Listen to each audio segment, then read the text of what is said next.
श्री शिवाय नमस्तु।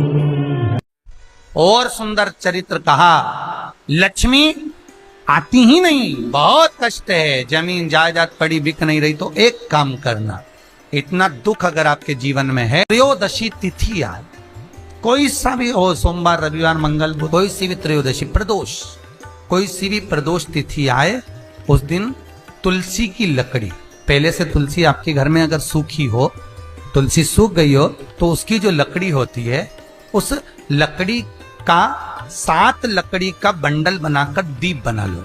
लकड़ी का दीप मतलब लकड़ी पतली पतली डालियों को लेकर कच्चे सूत से उसको बांध कर घी में डुबक। भगवान किसी भी देवता के मंदिर में, विष्णु के मंदिर में, नारायण के मंदिर में, कृष्ण मंदिर में, राम मंदिर में, किसी भी मंदिर में मंदिर ना हो तो अपने घर के मंदिर में शाम के समय पर उस तुलसी की लकड़ी का दीप, दिया भरकर उसमें घी डालकर जो दीप प्रकट कर देता है, जला देता है, दीप को प्रज्वलित कर देता है, उसके घर में कभी संपदा की कमी नहीं होती। महाराज विष्णु पुराण में स्पष्ट लिखा। इसलिए शायद कहा जाता है कि भगवान को सर्वश्रेष्ठ कौन सा चंदन अच्छा लगता है। आपको पहले भी कथा में कहा, आगरा की कथा अगर किसी ने सुनी होगी तो उसमें वर्णन, भगवान को सर्वश्रेष्ठ चंदन कौन सा, भगवान को सर्वश्रेष्ठ चंदन कौन सा प्रिय है, वो कौन सा चंदन है जो भगवान विष्णु को लगाएं, राम को लगाएं, कृष्ण को लगाएं, वो कौन सा चंदन है जो श्री हरि को लगाया जाए।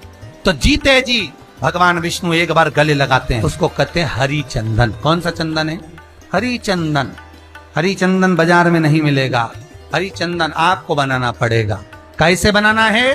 तुलसी जब सूख जाए उसकी जड़ को निकाल लिया जाए, वो जड़ को पानी में धो लिया जाए, धोने के बाद उसको सिलवट्टे पर, पत्थर पर घिसा जाए और घिसकर उसमें थोड़ा सा कुंकू रोली डालकर तैयार कर जो भगवान विष्णु के मस्तक पर, कृष्ण राम के मस्तक पर लगा देते हैं और उसकी एक बिंदी अपने हृदय पे लगा लेते हैं। जीते जी भगवान एक बार उसको गले लगाते ही हैं।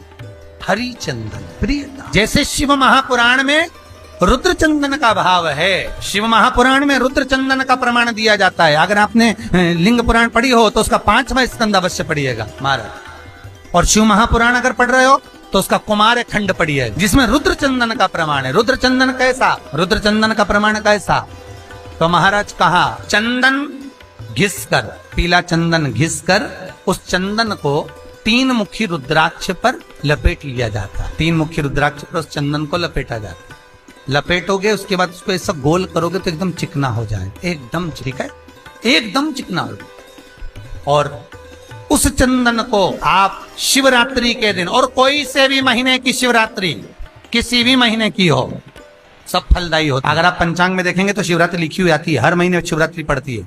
किसी भी महीने की शिवरात्रि पर रुद्र चंदन अर्थात जो चंदन का आपने 3 मुखी रुद्राक्ष में लेपन करा है, उसका गोला बनाया है, वो चंदन अच्छा मोटा मोटा कर लेना, अच्छा बढ़िया, ऐसा नहीं कि थोड़ा बहुत ही लगाओ, पूरा रुद्राक्ष दिखना नहीं चाहिए, पूरा लपेट कर उसको शंकर के शिवलिंग पर ले जाकर रख दीजिए और फिर धीरे धीरे शंकर भगवान का जल अभिषेक करना प्रारंभ कर दीजिए। वो चंदन पूरा धीरे धीरे शंकर के शिवलिंग पर डलना चाहिए। शंकर के मूल मंत्र श्री शिवाय नमस्तुभ्यम का जाप, ये कहलाता है रुद्र चंदन। इस चंदन के अभिषेक से महाराज जो काम नहीं होता, आप कर कर उस कार्य को प्राप्त कर सकते, सिद्ध कर सकते। रुद्र चंदन, हरि चंदन, रुद्र चंदन, ये वो चंदन है जो जीवन का सुख प्रदान करने वाले, हरि तत्व देने। हरि चंदन, रुद्र चंदन, ये वो चंदन है जो जीवन का सुख प्रदान करने वाले, हरि तत्व दे। कितना सुंदर कहा है, पीपल की परिक्रमा करो, चाहे आंवले की परिक्रमा करो। जिंदल परिवार जब कथा कराया था तो उसमें वर्णन करा था। अभी राव परिवार की जो कथा चल रही है, इसको भी ध्यान से सुनते हुए कथा को बहुत उतारना जीवन में। परिक्रमा करते समय हम अपने हाथ में कुछ मन का रखते हैं, हम अपने हाथ में चिरौंजी का दाना रखते हैं, हम अपने हाथ में कुछ मूंगफली का दाना रख लेते हैं, हम अपने हाथ में कोई टॉफी रख लेते हैं, हम अपने हाथ में कुछ मिश्री का दाना रख लेते हैं। क्यों? उसका कारण है कि परिक्रमा डायरेक्ट लगाएंगे, लगाते जाएंगे तो फल नहीं मिलेगा, पर परिक्रमा लगाकर जब सामने आए और थोड़ा सा सामान डालेंगे, डालने के लिए रुकना पड़ेगा, रुकेंगे तो दूसरी परिक्रमा का फल मिलेगा। अगर डायरेक्ट लगाए जाए तो कोई फल की प्राप्ति, कोलू की बेल की तरह चले। मेरा एक निवेदन हमेशा रहा है, आज फिर करूंगा निवेदन कि किसी तीर्थ में जब जाएं, काशी में पहुंच रहे हैं, विश्वनाथ की नगरी में जाना है, काशी जा रहे हैं, उज्जैनी जा रहे हैं, महाकाल का दर्शन करना है, ओमकारेश्वर जा रहे हैं, ओमकार का दर्शन करना है महाराज, सेलम जा रहे हैं, मल्लिकार्जुन का दर्शन करना है, केदारनाथ जा रहे हैं, केदारेश्वर का दर्शन करना है। मेरा उनसे निवेदन है, जो गोवर्धन नाथ जी की परिक्रमा करने भी जाते हैं उनसे भी कहूंगा, जो काशी जाते हैं उनसे भी कहूंगा, नाथ दरबार जाते हैं उनसे भी कहूंगा, रात को ट्रेन में बैठे, सुबेरे उतरे, दर्शन कला, गोवर्धन नाथ जी की परिक्रमा करी और तुरंत ट्रेन में बैठे और भग कर अपने घर आ गए। ऐसे दर्शन से कोई फल नहीं है। कुछ देर जाकर भगवान के पास बैठकर उनसे बात तो करो, विश्वनाथ आपने बुलाया, बहुत दिनों के बाद बुलाया, बाबा बहुत याद आती है आपकी, आप कृपा करा करो, इतना धन इतना वैभव देना मेरे विश्वनाथ कि मैं दर्शन करने आ जाऊं। हे गोवर्धन नाथ, कई लोग गिरिराज जी की परिक्रमा करने जाते हैं, गोवर्धन नाथ जी की परिक्रमा करने जाते हैं, बिल्कुल खड़ी परिक्रमा, मैं कुछ खाऊंगा नहीं, मैं कहीं बैठूंगा नहीं, चले जा रहे, हांपड़ी भरा रही, पर शरीर थक रहा, पसीना बह रहा, चले जा रहे। भगवान खुद बच्चे का रूप रखकर उसके पास में आ रहे, पानी पी लो, भंडारा खोल रखा है, टेबल पे पूरी सब्जी बट रही, कुछ खा लो, बुला कर कह रहे हाथ जोड़ जोड़ के खा लो। क्यों? क्योंकि भगवान कह रहे इसे कोलू की बेल की तरह परिक्रमा मत लगा, मेरे पास आया है, कुछ देर बैठ तो सही। तुम्हारे यहाँ कोई मेहमान आया, बहुत दूर से आया, और दरवाजे पर आया और 5 मिनट मिला, और जीजी कैसी हो? बढ़िया, आनंद में, बच जा रहा हूँ, और वो तो बुझ जाए तो बुरा तो लगेगा। आया काय को मुंडा दिखाने आया था क्या? थोड़ी देर बैठ तो सही, पानी तो पी ले, चाय पी ले, मैं बनाऊं। नहीं, मैं तो आया नहीं, बुरा तो लगेगा। भगवान को भी बुरा लगता है कि मैंने इतने प्रेम से तुझे निमंत्रण दिया मेरे दरबार में बुलाने के लिए, और मेरे दरबार में, मेरे मंदिर में आने के लिए मैं खुद निमंत्रण देता हूं तब कोई आता है। शिव महापुराण की कथा, भगवान का दरवाजा, तीर्थ व्रत, ये सारे जब तक भगवान ना चाहे कोई नहीं करवा सकता, कोई कर नहीं सकता। मैंने निमंत्रण दिया और तू कुछ देर बैठ कर उससे निगाहें तो मिलाओ, कुछ देर बैठकर उसके पास जाओ तो सही। सनातन धर्म में एकादशी तिथि का विशेष महत्व है। एकादशी तिथि पर जगत के पालनहार भगवान विष्णु और माता लक्ष्मी की पूजा अर्चना करने का विधान है। साथ ही पापों को दूर करने के लिए व्रत भी किया जाता है।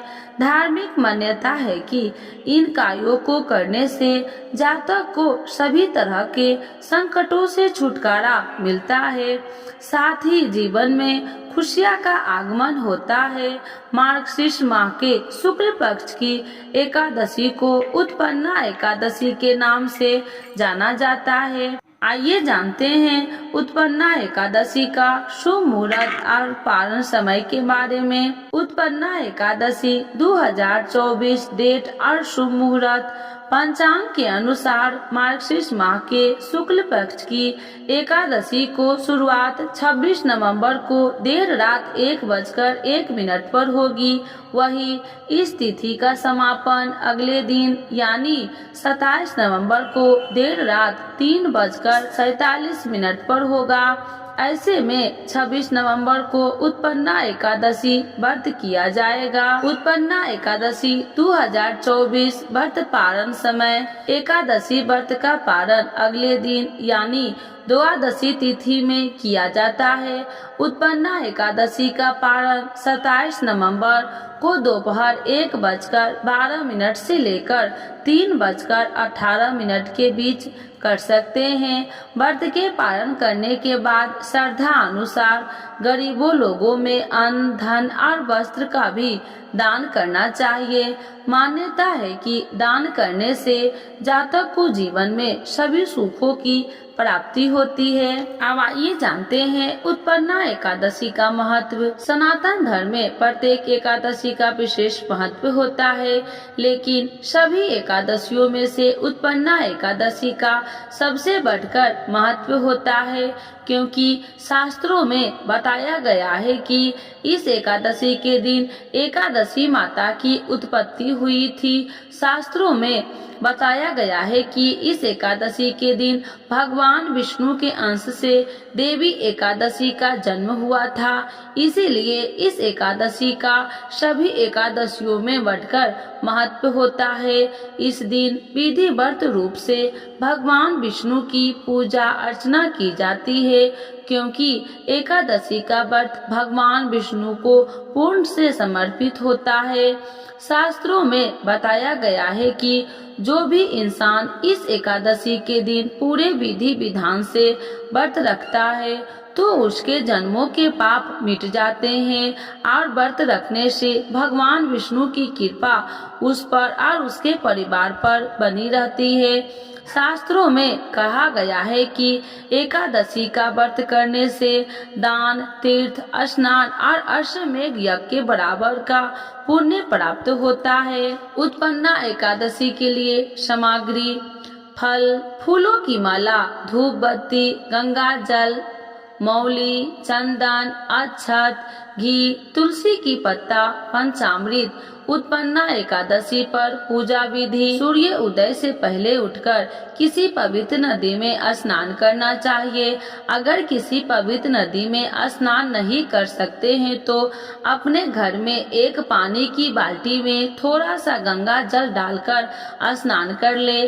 उसके बाद अपने घर के मंदिर में भगवान विष्णु और माता लक्ष्मी के आगे देसी घी का दीपक जलाए। फिर भगवान श्री हरि विष्णु का पंचामृत सहित गंगा जल से अभिषेक करे। उसके बाद भगवान विष्णु को पीले रंग के फल, फूल, मिठाई और वस्त्र अर्पित करे। फिर उत्पन्ना एकादशी की व्रत कथा का पाठ करे। ओम नमो भगवते वासुदेवाय मंत्र का जाप करे। फिर पूरी श्रद्धा के साथ भगवान विष्णु और माता लक्ष्मी की आरती करे। इसके बाद भगवान को तुलसी दल के साथ भोग लगाए। अब आइए जानते हैं एकादशी के दिन कुछ उपायों करने से आपकी मनोकामना जल्द ही पूरी होगी। एकादशी के व्रत के दिन कुछ उपाय करने से मानव जीवन में खुशहाली आ जाती है। अगर किसी दंपति को संतान न हो रही है तो पति पत्नी दोनों बैठकर पूजा अर्चना करें और एकादशी का व्रत रखें। माना जाता है कि इससे मनोकामना पूरी होती है। एकादशी के दिन विशेष तौर पर भगवान विष्णु के साथ माता लक्ष्मी की भी पूजा अर्चना करनी चाहिए। माता लक्ष्मी की पूजा से घर में सुख और समृद्धि होती है।